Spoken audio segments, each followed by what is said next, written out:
Assalamualaikum warahmatullahi wabarakatuh. Sampurasun. Halo sahabat-sahabat, kita berjumpa lagi di channel Aja Sumarja, channel yang mengupas tuntas tentang bahasa, seni, sejarah, dan budaya Sunda. Pada pertemuan kita kali ini saya akan mengupas tuntas penggunaan kata punten dan mangga dalam kehidupan sehari-hari. Sebelum saya membahas materi ini, bagi sahabat-sahabat yang belum subscribe, silahkan subscribe terlebih dahulu dan bunyikan lonceng notifikasi ya sebagai dukungan dan apresiasi ke channel ini, supaya sahabat-sahabat tidak ketinggalan materi dan informasi terbaru dari channel ini. Dan bagi yang sudah saya ucapkan terima kasih. Penggunaan kosakata daerah yang dicampur dengan bahasa Indonesia memang lazim terjadi. Misalnya, penggunaan kata punten atau mangga yang berasal dari bahasa Sunda dalam obrolan sehari-hari. Lalu, apa kalian sudah tahu apa arti punten dan mangga? Meski tak mempelajari bahasa Sunda sepenuhnya, tak ada salahnya pula kalian mencari tahu arti punten, mangga, atau kosakata lain yang sering digunakan. Dengan begitu, kalian bisa memahami kalimat yang sering menyertakan bahasa Sunda di dalamnya.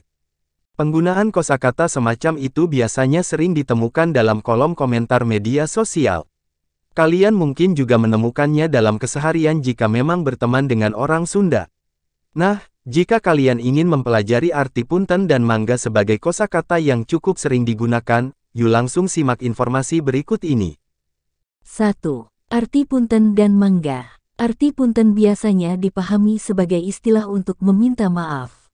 Menurut Kamus Besar Bahasa Indonesia pun, arti punten adalah permisi atau maaf dalam bahasa Sunda. Padahal dalam penggunaannya, kata punten tak selalu tepat jika digunakan untuk meminta maaf. Ada kata lain dalam bahasa Sunda yang lebih tepat untuk menggambarkan perasaan salah dan meminta maaf, yaitu hampura. Selain istilah di atas, ada kata mangga yang berasal dari bahasa Sunda. Kata ini pun sudah cukup sering digunakan dalam komunikasi secara umum.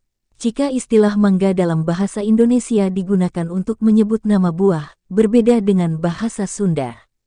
Mangga dalam bahasa Sunda berarti silakan atau baik. 2. Penggunaan kata punten dalam bahasa Sunda. Setelah memahami arti punten pada penjelasan tadi, kalian perlu menyimak cara penggunaannya.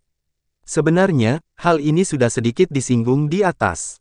Namun, jika kalian ingin lebih mengerti, silakan simak penggunaan kata punten dalam beberapa konteks permintaan maaf berikut ini.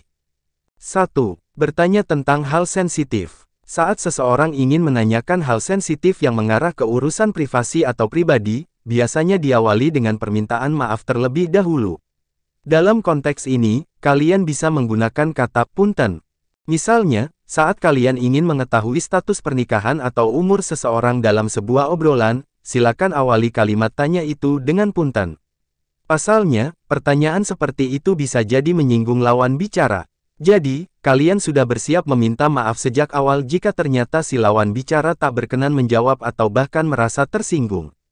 2. Saat meminta bantuan. Saat meminta bantuan, terkadang seseorang dihinggapi rasa tak enak karena takut merepotkan. Namun, jika kalian berada di posisi mendesak, baiknya tetap meminta bantuan dengan sopan. Menambahkan kata punten bisa jadi solusi. Penambahan kata ini pun membuat kalimat lebih terkesan halus. Alih-alih terdengar seperti menyuruh, maksud kalian bisa ditangkap sebagai permintaan tolong yang tulus.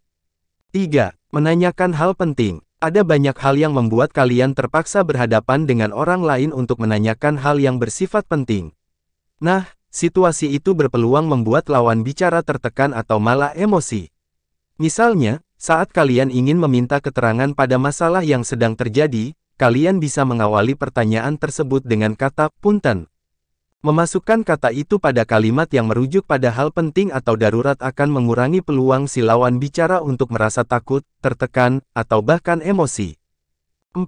Minta maaf untuk kesalahan kecil. Ini merupakan kelanjutan dari pembahasan arti punten sebagai kata untuk meminta maaf, seperti yang sudah dijelaskan tadi. Penggunaan kata punten untuk meminta maaf lebih merujuk ke kesalahan kecil, seperti menyenggol orang saat berjalan atau menjatuhkan barang tertentu tanpa sengaja. Kurang tepat jika kata ini digunakan untuk meminta maaf atas kesalahan besar. Misalnya, saat ada pencuri tertangkap, tak seharusnya menggunakan kata punten untuk mengungkapkan penyesalan. Kata yang lebih tepat untuk situasi tersebut adalah hampura. 3. Penggunaan mangga dalam bahasa Sunda. Tak hanya berhenti pada pemahaman tentang arti punten dan penggunaannya, sahabat-sahabat juga perlu memahami penggunaan kata mangga dalam bahasa Sunda. Berikut ini terdapat beberapa contoh atau konteks penggunaannya yang bisa kalian simak. 1. Mangga yang mengandung arti baik. Kata mangga bisa kalian gunakan sebagai respons untuk mengiyakan suatu permintaan atau perintah. Untuk memahaminya, kalian bisa melihat contoh berikut ini. Ujang pangyandaken kopi di dapur, yang artinya nak tolong ambilin kopi di dapur. Mangga pa, yang artinya baik pak. 2. Mangga yang mengandung arti silakan. Mangga juga bisa berarti silakan. Penggunaan dalam konteks ini mungkin juga sudah sering sahabat temukan. Namun, jika belum mengerti, silakan simak contoh berikut ini. Punten, artinya permisi. Mangga, artinya silakan. Contoh lain penggunaan mangga bisa dilihat pada konteks berikut ini. Mangga dileet, artinya silakan diminum, atau mangga linggih, artinya silakan duduk. Demikianlah tadi penjelasan mengenai penggunaan punten dan mangga dalam kehidupan sehari-hari. Semoga sahabat-sahabat bisa menempatkan kata punten dan mangga dengan benar dalam percakapan bahasa Sunda sehari-hari. Sampai di sini dan sampai jumpa lagi pada pertemuan berikutnya dengan materi dan informasi yang baru dari channel ini dengan diakhiri wal afu minkum wassalamu alaikum warahmatullahi wabarakatuh.